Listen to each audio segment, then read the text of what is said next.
नमस्कार. जीवन विकास महाविद्यालय देवग्राम तहसील नांदेड जिल्हा नागपूर सादर करता डॉक्टर राजू घनश्याम श्रीराम.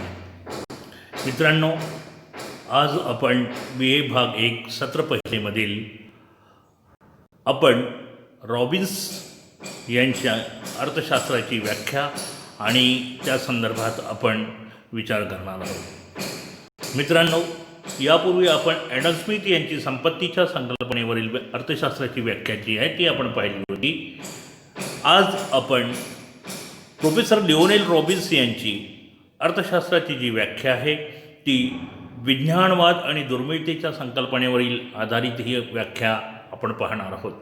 मित्रांनो, लिओनेल रॉबिन्स यांची जी अर्थशास्त्राची व्याख्या आहे ती त्यांनी सन 1949मध्ये nature and significance of economics या ग्रंथाची निर्मिती केली आणि त्या ग्रंथामध्ये डॉक्टर अल्फ्रेड मार्शल यांच्या मानवी कल्याणाच्या संकल्पनेवर टीका करत असताना अर्थशास्त्राचा संबंध हा कशाशीही असला तरी चालेल, तो मात्र मानवी कल्याणाशी अजिबात नाही ही भूमिका घेतानाच त्यांनी प्रत्यक्षात अर्थशास्त्र हे एक विज्ञानवादी शास्त्र आहे आणि प्रत्येक आर्थिक प्रश्न हा त्याच्या दुर्मिळतेतून निर्माण होतो आणि जे त्यांनी आपलं विधान केलं आहे की each and every problem creates from economic problems, म्हणजे प्रत्येक आर्थिक प्रश्न जो आहे तो आर्थिक दुर्मिळतेतून, रिॲलिटी ज्याला आपण म्हणतो, त्यातून निर्माण होताना दिसतं. म्हणजे एकूण गरजांच्या तुलनेत प्रत्यक्षात ज्या गरजापूर्तीची साधनं आहेत ती अत्यंत मर्यादित आहे आणि या मर्यादिततेमुळेच आर्थिक प्रश्न निर्माण होताना आपल्याला दिसतात. म्हणजे एखाद्या व्यक्तीला 1000 रुपयांची आवश्यकता आहे, परंतु त्याच्याकडे जर फक्त 100च रुपये असतील तर तो आपली गरज पुरवणं करण्याकरिता 900 रुपये कमी पडत असल्यामुळे ती गरज तो पूर्ण करू शकणार नाही. म्हणजेच साधनांच्या दुर्मिळतेमुळे किंवा न्यूनतेमुळे ही आर्थिक प्रश्न निर्माण होतात, हेच रॉबिन्सला सांगायचं होतं. ॲडम स्मिथनी आपली व्याख्या करत असताना संपत्तीच्या संकल्पनेवरती आधारित ती व्याख्या केलेली होती आणि नेमकी हीच भूमिका ॲडम स्मिथ यांनाही जी होती ती मान्य होती, परंतु मार्शल यांना ती भूमिका मान्य नव्हती. कारण मार्शल हे कुठेतरी समन्वयवादी पंथामधून आलेले आपल्याला दिसतात आणि नेमकं मार्शल यांची ही भूमिका मात्र ॲडम स्मिथ आपल्या रॉबिन्स यांना ही मान्य नव्हती आणि म्हणूनच प्रत्यक्षात या ठिकाणी जी गोष्ट आपल्याला दिसते आहे की लिओनेल रॉबिन्स यांनी आर्थिक प्रश्न का निर्माण होतात, कसे निर्माण होतात, ते कसे सोडवले पाहिजेत या संदर्भात मार्गदर्शन केलेलं आपल्याला दिसतं आहे. आणि म्हणून या ग्रंथामध्ये ते आपली व्याख्या करताना म्हणतात की economics is science which studies human behavior as a relationship between ends and square which have alternative uses. म्हणजेच अमर्याद गरजा व गरजापूर्तीची मर्यादित परंतु उपयोगात येणारी विविध वैकल्पिक साधने यांचा मेळ घालताना होणाऱ्या मानवी वागणुकीचे अध्ययन करणारे शास्त्र म्हणजे अर्थशास्त्र होय, ही व्याख्या त्यांनी या ठिकाणी मांडलेली आपल्याला दिसून येते. या व्याख्येची जी वैशिष्ट्ये आहे त्या वैशिष्ट्यांमध्ये आपल्याला दिसतं की ही अगदी सुटसुटीत व नेमक्या शब्दात व्यक्त केलेली व्याख्या आहे. हे या व्याख्येचं वैशिष्ट्य आहे. दुसरं वैशिष्ट्य असं की ती दुर्मिळतेच्या संकल्पनेवरती आधारित आहे. मी आत्ताच तुम्हाला सांगितलं की दुर्मिळता म्हणजे काय, एकूण गरजांच्या तुलनेत ती गरजापूर्तीची साधनं दुर्मिळ असणं, कमी असणं, तर ही जी न्यूनता आहे ती न्यूनता म्हणजेच दुर्मिळता होय. या संकल्पनेवरती ही आधारित व्याख्या आहे. तिसरंच की शास्त्रशुद्ध आणि विज्ञानवादी अशी व्याख्या आहे. संपूर्ण जगाने स्वीकृत केलेली अर्थशास्त्राची एकमेव अशी जी व्याख्या आहे ती म्हणजे रॉबिन्स यांनी मांडलेली ही व्याख्या आहे. त्याचबरोबर त्यांनी भौतिक आणि अभौतिक अशी दोनही घटकांचा या ठिकाणी विचार केलेला आपल्याला दिसतो आहे. दोन्ही घटकांना त्यांनी महत्त्वपूर्ण स्थान देऊन आर्थिक प्रश्नांची सोडवणूक कशी केली पाहिजे याविषयी मार्गदर्शन केलेलं आपल्याला दिसतं आहे. त्याचबरोबर बऱ्याचदा साध्य आणि साधने यांच्या नैतिकतेचा विचार केला नाही. नीतिमत्ता, नैतिकता, मोरॅलिटी ज्याला आपण म्हणतो, हा अर्थशास्त्राचा अभ्यास विषय नाही, तो नीतिशास्त्राचा विषय आहे. आणि म्हणून अशा स्थितीमध्ये प्रत्यक्षात जी साधनं आहे, म्हणजे पैसा हे माणसाचं जे आहे जीवन जगण्याचं साधन आहे परंतु आज ते साध्य म्हणजे गरज झालेली आहे. आणि हीच एक चुकीची भावना या ठिकाणी आहे, हे प्रोफेसर लिओनेल रॉबिन्स आपल्याला सांगताना दिसतात. त्याचबरोबर मानवी आर्थिक व्यवहारांचं विवेचन त्यांच्या या व्याख्येमध्ये झालेलं आपल्याला दिसतं आहे. मग मानवाचे आर्थिक व्यवहार कसे चालतात, आर्थिक प्रश्न म्हणजे काय, तांत्रिक प्रश्न म्हणजे काय, या सर्व गोष्टींवरती प्रकाश टाकण्याचा प्रयत्न प्रोफेसर लिओनेल रॉबिन्स यांनी केलेला आपल्याला दिसतो. त्याचबरोबर लिओनेल रॉबिन्स यांची ही अर्थशास्त्राची व्याख्या जी आहे ही विश्लेषणात्मक स्वरूपाची असलेली आपल्याला दिसून येते. आता आपण या व्याख्येचे गुणदोष पाहूया. गुण म्हणजे काय, तर त्या व्याख्येच्या संदर्भात जी काही चांगली घटक आहेत त्याला आपण गुण म्हणतो. त्यातलं पहिलं गुण असं आहे की अमर्याद गरजा.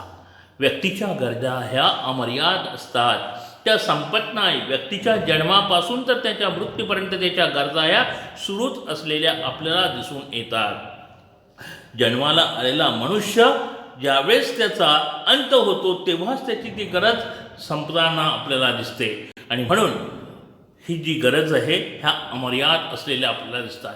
परंतु त्या गरजापूर्तीचं दुसरं गुण असं आहे की जी साधनं आहेत ती मात्र मर्यादित आहेत, ती अमर्याद नाही. आणि म्हणून अमर्याद गरजा पूर्ण करण्यासाठी मर्यादित साधनांचा वापर करताना माणसाची जी वागणूक आहे, जी तडजोड करावी लागते, त्यात तो जो माणूस आहे त्या आर्थिक मानवाची संकल्पना इथे रॉबिन्स यांना अपेक्षित असलेली आपल्याला दिसतं. त्याचबरोबर ही गरजापूर्तीची जी साधनं आहे त्याचा एकाच वेळेस अनेक ठिकाणी उपयोग होताना आपल्याला दिसतो. म्हणजे आज आपल्याकडे पाहिलं तर पैसा हे गरजापूर्तीचं एक माध्यम आहे, साधन आहे. परंतु या पैशाचा वापर करत असताना त्याच्याकडे आत्ताच मी म्हटलं की 100 रुपये आहे, पण त्याला 1000 रुपयाची गरज आहे. त्यात घरचं वीज बिल भरायचं आहे, मुलाची परीक्षा फी भरायची आहे, घरात किराणा आणायचं आहे, धान्य आणायचं आहे, असा अनेक खर्च आहे. 1000 रुपये त्या ठिकाणी लागत आहेत, परंतु प्रत्यक्षात त्याच्याकडे 100 रुपयेच आहेत आणि या 100 रुपयाचा अनेक ठिकाणी उपयोग होऊ शकतो. म्हणजेच ही जी गरजापूर्तीची साधनं मर्यादित असलेली आपल्याला दिसतं. त्याचबरोबर त्यांचा पर्यायी उपयोगसुद्धा होताना दिसतो. एकतर तुम्ही परीक्षा फी भरू शकाल, एक तर मुलांसाठी कपडे घेऊ शकाल, घरात धान्य आणू शकाल किंवा किराणा आणू शकाल. म्हणजे एकाच वेळी त्या पैशाला अनेक अशी तोंड फुटलेली आपल्याला दिसतात. परंतु प्रत्येक गरज माणसाला पूर्ण करणे शक्य नसतं, कारण माणसाला पडणाऱ्या सर्व गरजा ह्या ज्या आहेत ह्या काही एकसारख्या नसतात, त्या कमी जास्त महत्त्वाच्या असतात. आणि म्हणून या गरजांच्या तीव्रतेनुसार ही मानवी गरज जी आहे ती एकसारखी नसते. या तीव्रतेनुसार त्या गरजा भागवण्याचा तो व्यक्ती प्रयत्न करताना आपल्याला दिसतो आहे. त्याचबरोबर दुर्मिळतेतून आर्थिक प्रश्न कसे निर्माण होतात, म्हणजे एखादी गोष्ट आहे आपण पाहिलं की एकाच वेळेस आज आपल्या देशासमोर मोठा आर्थिक प्रश्न पडलेला आहे की आजच्या या महामारीच्या काळामध्ये आर्थिक विकासासाठी पैसा लावायचा, अर्थव्यवस्थेला सावरायचं, आरोग्यावरती खर्च करायचा, लॉकडाऊनमध्ये बंद असलेली दुकानं सुरू करायची की लोकांची जीव वाचवायची, या अनेक गोष्टीला या ठिकाणी महत्त्वपूर्ण जे स्थान आहे ते स्थान द्यावं लागतं. आणि म्हणून या दुर्मिळतेतून आर्थिक प्रश्नांची निर्मिती कशी होते यावरती प्रकाश टाकण्याचं महत्त्वपूर्ण कार्य प्रोफेसर लिओनेल रॉबिन्स यांनी केलेलं आहे. त्याचबरोबर आर्थिक प्रश्नांचा विचार करत असताना विज्ञानवादी दृष्टिकोनातून तो विचार मांडण्याचा प्रयत्न या ठिकाणी त्यांनी केलेला आपल्याला दिसतो आहे. त्याचबरोबर या व्याख्येत काही दोष आहेत की अर्थशास्त्राची व्याप्ती जी आहे ही अत्यंत मर्यादित केलेली आपल्याला दिसत आहे. म्हणजे एकीकडे संपत्तीचा विचार ॲडम स्मिथने केला, आदर्शवाद आणि मानवी कल्याणाचा विचार मार्शल यांनी केला, पण रॉबिन्स यांनी फक्त दुर्मिळता आणि विज्ञानवाद एवढा एक विशिष्ट असा मार्ग निर्माण करून त्याला संकुचिततेच्या सीमा ज्या आहेत त्या सीमा घालून दिलेल्या आहेत, अशी ही टीकाकार करताना दिसतात. त्याचबरोबर ॲडम स्मिथ यांनी संपत्तीची संकल्पना मांडली, मार्शल यांनी जी आदर्शवादी आणि मानवी कल्याणाची संकल्पना मांडली, चांगलं काय वाईट काय हे त्यांनी सांगितलेलं होतं. परंतु अर्थशास्त्रात नैतिक शास्त्राची भूमिका स्पष्टपणे नाकारून चूक केलेली आहे, अशीही टीका कल्याणवादी अर्थशास्त्रज्ञ करताना दिसतात. त्याचबरोबर तिसरं असं की अर्थशास्त्र जे आहे हे फलदायी आणि ज्ञानदायी शास्त्र आहे. म्हणजे एखाद्या विशिष्ट ठिकाणी गुंतवणूक केल्यानंतर मानवाचं हित होतं आहे की अहित होतं आहे हे सांगणं गरजेचं आहे. ते ज्ञान देणारं शास्त्र आहे. या गोष्टीकडे मात्र रॉबिन्सन यांनी दुर्लक्ष केलेलं आपल्याला दिसतं आहे. त्याचबरोबर बऱ्याचदा असंही म्हटलं जातं की चौथा दोष आहे की विपुलतेतून आर्थिक प्रश्नांची निर्मिती. म्हणजे रॉबिन्सनी आपलं विचार मांडत असताना प्रत्येक आर्थिक प्रश्न हा केवळ साधनांच्या दुर्मिळतेतून निर्माण होतो ही भूमिका जी मांडलेली होती ती चुकीची आहे अशी टीकाकार म्हणतात. कारण भांडवलवादी अर्थव्यवस्थेमध्ये जी मोठ्या प्रमाणात विपुलता होते, मोठ्या प्रमाणात उत्पादकता होते, या उत्पादकतेतूनच अनेक आर्थिक प्रश्न निर्माण होतात ज्याला व्यापार चक्रात्मक परिस्थिती आपण म्हणतो. तर याचा विचार मात्र रॉबिन्सन यांनी केलेला दिसून येत नाही. त्याचबरोबर साध्य आणि साधनांची गुंतागुंत प्रोफेसर लिओनेल रॉबिन्सन यांच्या व्याख्येमध्ये दिसते. सांगायचं तात्पर्य म्हणजे आज मानवी गरज भागवण्याचं पैसा हे एक साधन आहे.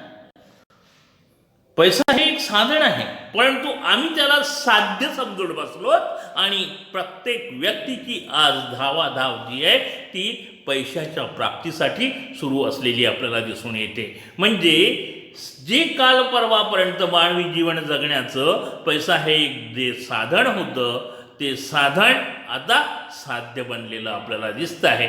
अशा पद्धतीने या व्याख्येत विचार मांडलेला आपल्याला दिसतो आहे. या रॉबिन्सच्या व्याख्येत मर्याद गरजापुरतीची मर्यादित साधने, साधनांचा वैकल्पिक उपयोग, त्याचबरोबर गरजांची तीव्रता जी आहे त्यातील विविधता, या अशा अनेक बाबींवरती प्रकाश टाकण्याचा प्रयत्न केलेला आहे.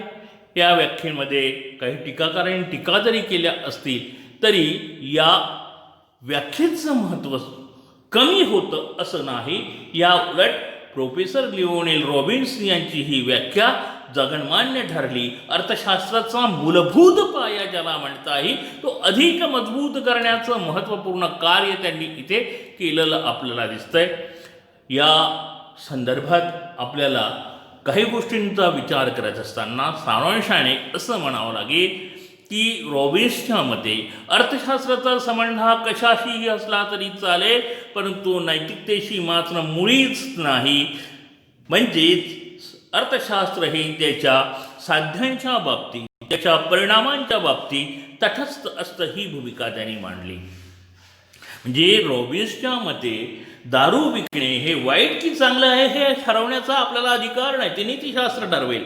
पण दारू विकल्यानंतर जर अर्थप्राप्ती होत असेल तर त्या अर्थप्राप्तीचा आपल्याला विचार करायचा आहे, दारू विकण्याचा विचार करायचा नाही, ही भूमिका या ठिकाणी असलेली आपल्याला दिसतं.